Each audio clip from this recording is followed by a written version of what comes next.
All right, that's it. Dishonor. Dishonor on your whole family. Make a note of this. Dishonor on you.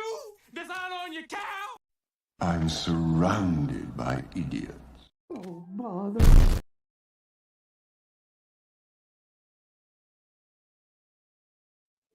Hello there. Who is surprised by this? Anyone? Crickets. Cancel culture is killing Disney.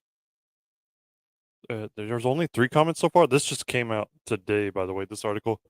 But yeah, I had to tackle this shit. I'm like, it gets into a lot. The controversial and problematic Splash Mountain, which I have covered extensively in other videos, has officially closed across Disney parks from Disneyland to Walt Disney World. While the film that inspired the ride, Song of the South, is arguably the true source of the ride's less than favorable reputation, why is a decades-old attraction under so much scrutiny all at once? Well, cancel culture strikes again. I remember going on this ride as a kid. I was like, not 11. I was like 9, I think, when I went there. And it's one of the few rides that I actually remember because I loved it so much. Sad to see it go, but you know, Disney's just catering to activists. So they've made their bed. They're gonna sleep in it. We're not saying that the ride wasn't showing its age. It was, and there's no getting around it. Which they could have always just revamped it a little bit. You know, like fixed what was broken about it, the ride itself. But they chose instead to just replace it.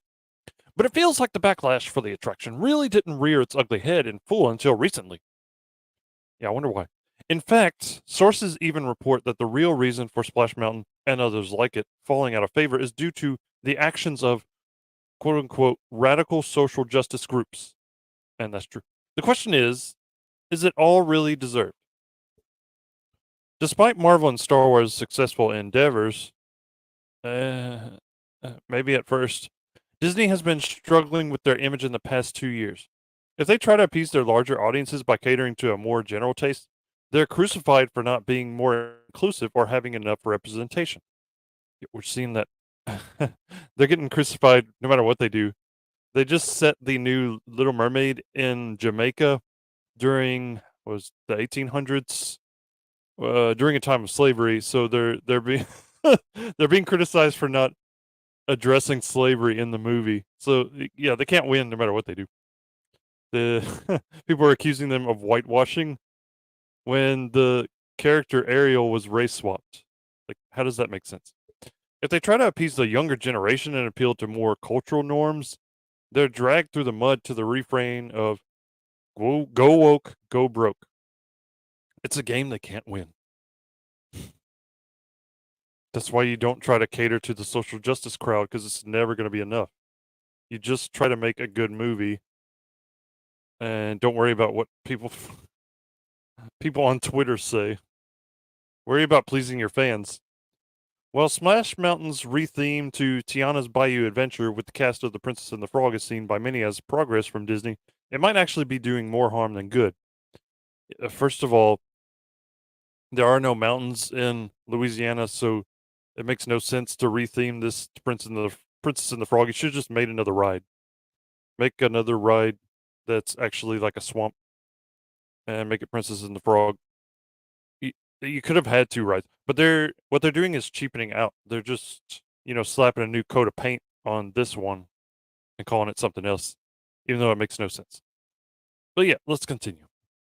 Yes, the company should definitely strive to tell more diverse and inclusive stories, but there's a difference between inclusion/representation and forced diversity. Yes, this is a point that people in other videos have pointed out time and time again. You're forcing something that should come naturally. If you'd make original stories with inclusion, representation, all that, people won't complain as much. And Kanto came out, and that was an original story, and it was really good. If you do more of that, people won't complain. But you're taking established characters and you're swapping them out for another ethnicity. People are obviously going to have a problem with that. The saga surrounding Splash Mountain is only the most recent example of Disney catering to one side of their very expansive audience. And it's not just the Disney parks that are feeling the after effects. The famous log flume ride isn't the first Disney project to be surrounded by controversy, but it just might be one of the most iconic. It was definitely one of the most controversial decisions they've made. The term cancel culture is thrown around quite liberally every time something is changed or removed. Granted, some pieces of our popular culture have indeed aged out of favor, and some change is absolutely demanded, but things being cut left and right due to what can be best described as audience sensitivities sets a very dangerous precedent for Disney and more. Yeah, you see the same thing in literature. Things are being changed to placate an audience called sensitivity readers, which I had never even heard of such a thing until this year. Why does a group of sensitivity readers even exist? It's like you're just picking things apart to try and find something to be offended by. What is the point of that? Splash Mountain isn't Disney's first casualty in the wake of the social justice movement, but it might be one of the biggest. Thus far, we've seen Disney legends like Johnny Depp lose their entire careers, historic pieces of the Disney parks be gutted and replaced, and Oscar-winning songs removed to satisfy one particular audience. And it's starting to wear and tear on the studio. See, I didn't go see the new Little Mermaid because I heard they were removing one of my favorite songs, Les Poissons, and they stuck in a rap by Aquafina that was really terrible. I heard it on YouTube. I'm like, this is trash. And then they changed the ending of the movie too. On top of that, that really turned me off. But yeah, the whole Johnny Depp thing. The Disney knows they fucked up now. They saw what happened. They saw the trial. They saw all the evidence, and it was damning to her, but not to him. He was exonerated, and now they just look like fools. Warner Brothers, same thing, because they both dropped him. They replaced Johnny Depp in the Fantastic Beasts series.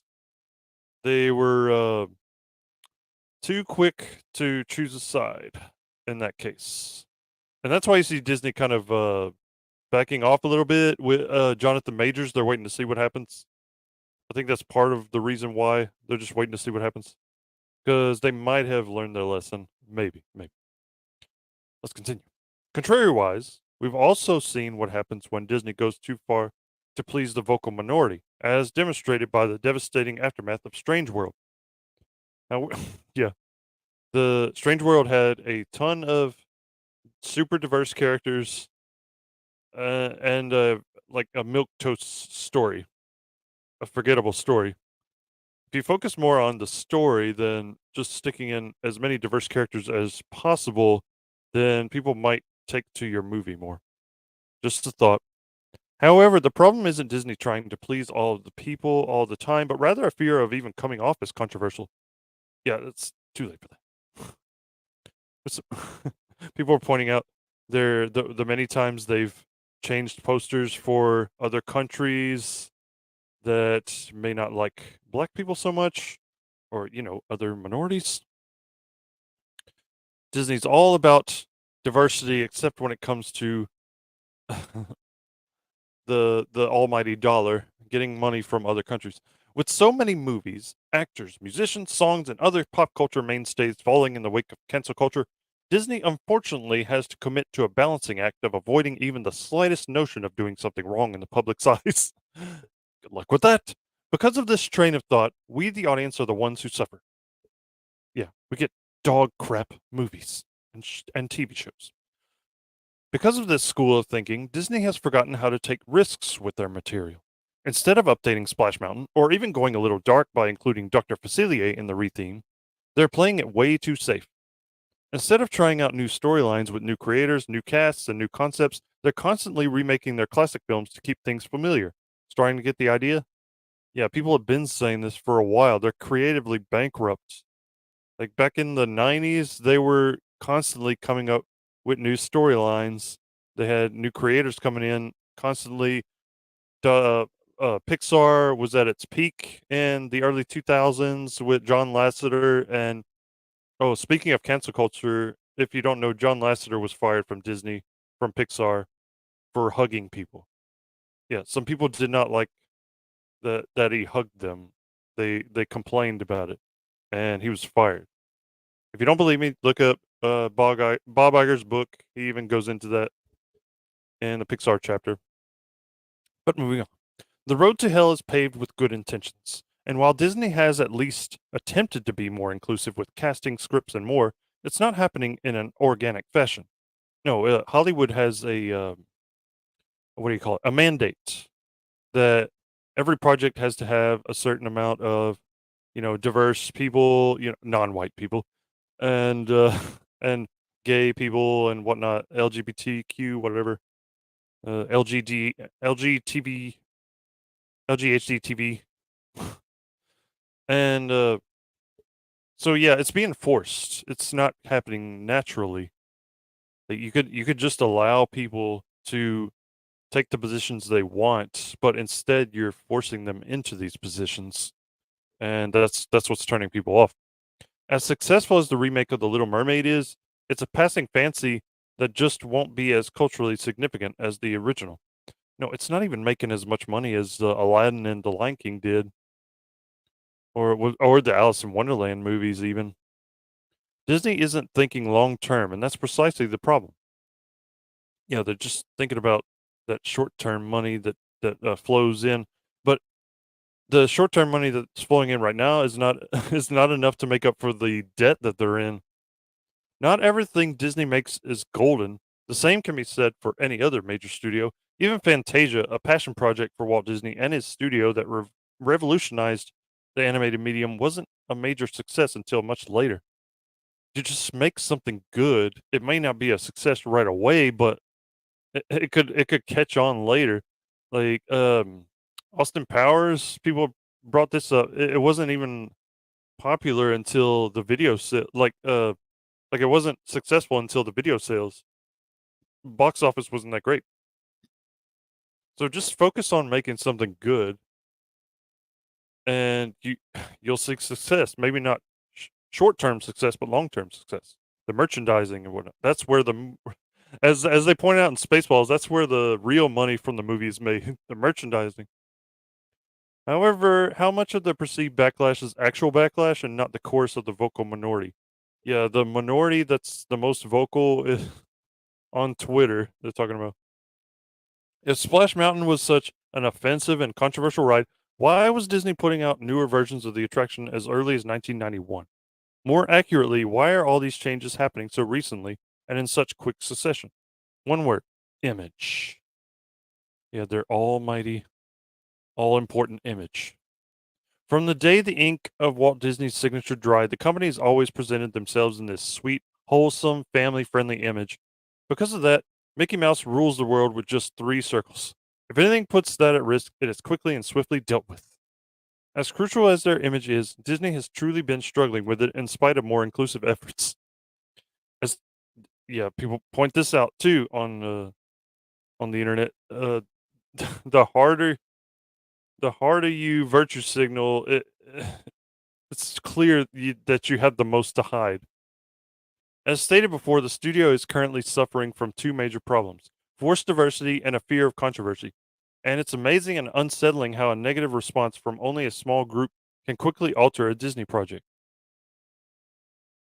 Yeah, we just saw that with the Lilo and Stitch remake. People were complaining that the main characters that were cast were too white looking. Their skin was too light. So they already recast the guy, the Lilo's sister's boyfriend. They already recast him because of the quote unquote backlash. There was probably like 5 people on Twitter just making a lot of noise. But yeah, we're seeing ridiculous shit like that happen left and right. Because Disney is very reactionary when it comes to the response. One of the most shocking examples of this phenomenon concerns 2 nodding dolls from Disney World's Small World. According to at the Mouselets, 2 Asian-inspired characters were changed due to complaints from quote-unquote many guests. Yeah, it was probably like 3 people. The concerning factor isn't the changing of the ride fixture, but how quickly this was dealt with and how little it took to get Disney to change. Yeah, that's the problem. It takes like one person, one or two people to complain, and they just change everything. Guests like those mentioned do not speak for the entire fan base. In fact, an argument can definitely be made that most Disney park regulars would rather see that time, effort, and money go towards refurbishing and repairing the rides rather than appeasing a minor complaint. However, Disney still has a reputation to uphold. Shortly after returning to his seat of power, Bob Iger stated that Disney is not going to be able to please everyone, and that's okay. Disney already has their Mickey mitts on a majority of our pop culture. Why should they care if a small portion don't get sucked in? One of the first things Disney needs to do is refocus on what matters to the majority of their fans: quality. Like I said, just make it good. So much is being pushed for bigger and better things that the company has neglected the conditions of certain current attractions and experiences. As exciting as a Princess and the Frog attraction might sound, there are still rides glitching out or in massive need of an overhaul. Yeah, it's like they're running on fumes right now. But people are still going, so they don't see any reason to change it, anything, except when people complain, like with Splash Mountain. Like 5 people complain. Additionally, Disney needs to learn how to take chances again with both their theme parks and films. At one time, Disney was phenomenal for trying out new animation styles, new stories, and new techniques. Sometimes it worked, other times it didn't, but it made for some seriously interesting content. Yeah, I like in Bob Iger's book how he says that Treasure Planet and whatnot, the movies that weren't successful weren't good. Like, no, just because something's not successful doesn't mean it's not good. You're just thinking with your money bag. Because people to this day are clamoring for a live action Treasure Planet and a live action Atlantis: The Lost Empire, which would be phenomenal under a different regime. But I wouldn't trust this current regime with these properties. Look at former Disney projects like Extraterrestrial, the scariest ride ever made by the company, and it was reportedly closed because of it, but people were still talking about it years after its closure. Or better yet, The Lion King, a B movie that Disney made to fill up time before Pocahontas that ended up being one of the best animated features of all time. Yeah, they put they put their quote unquote B team on The Lion King and their A team on Pocahontas, and see how one became more popular than the other. It's like ironic. Sometimes it pays to take chances, make mistakes, and get a little messy. The point we're trying to make here is that cancel culture and social justice groups have forced Disney to give up a portion of their creativity. It's not that the company would ever do something intentionally offensive. Yeah, I truly believe they think they're doing the right thing a lot of times, but it just comes off as disingenuous and shitty a lot of times. But they've lost the spark to try different things out of fear rather than out of actual negative consequences. That's not to say that everything Disney has done in the past has been okay. There were racial characters in some of Mickey's old cartoons. There were mistakes made by people like Walt Disney and his Imagineers, and some Disney park attractions just simply didn't work. But is erasing their shortcomings better than learning from their history? Yeah, that's the problem a lot of SJWs have, that they seem to be I don't know, they're not very self-aware. That if you erase history, then you're doomed to repeat it. You have to learn from mistakes. Attractions like Splash Mountain definitely show their age, and there's definitely a time when the old projects have to be scrapped to make room for the new ones. Walt Disney always said that his parks would constantly be changing, but there's a difference between a paint job and actual change, just as there's a line between inclusion and pandering. Yes, people and companies like Disney need to be held accountable for their mistakes, but what's the point of trying new things, concepts, and ideas if there isn't any room to make them? Some audiences are going to be more receptive than others, but if Disney doesn't step back and look at the real issues facing their brand, controversy will be the least of their worries. And see, I wasn't totally on board with the Little Mermaid remake just because they swapped Ariel, they race swapped her, when you could have just made a Princess and the Frog remake, which I hear they were going to do, but then decided not to for some reason. But you're just giving hand-me-downs. You're not giving the actor her own character. You're giving her hand-me-downs, which I think is disrespectful to her. It's like it's the bigotry of low expectations. you're giving them scraps. You know, you're giving these parts that were once for white people, and you're saying that, you know, that these characters are only legitimate because they were white, and that's yeah, that's very racist. It's the it's not the people that are complaining about it that are racist. It's you, Disney. I'm sorry, because you're pandering to an audience with this disingenuous act of, you say inclusion, but it's really just throwing them scraps. You could have just created a new character. And that's all I have to say about that. But yeah, I've gotten into this a few times, and I've watched other people get into it a few times. It's a very controversial topic. The whole you know, social justice versus actual justice thing, and the whiners on Twitter getting what they want, and Disney wanting to please as many people as they can. At the same time, Bob Iger says, "No, we're not going to please everybody, but you keep trying to stop doing that, man, and just focus on making good products, and people will actually like give a shit about you again." See, the thing is, hate isn't so bad as apathy. I think apathy is worse than hate. Like you want people to actually care about what you're doing. People are just turning away from Disney. They're saying, "Fuck this, I'm out." Like that's the way I felt about Lucasfilm, the way they've treated Star Wars. I was just like, I don't even want to watch this anymore. I just watched season 3 of Mandalorian, and I felt like it was a waste of time by the end. I'm like, this is worse than the cartoons. What the hell? But yeah, that's all I have for now. Thank you for watching, and I'll see you in the next one.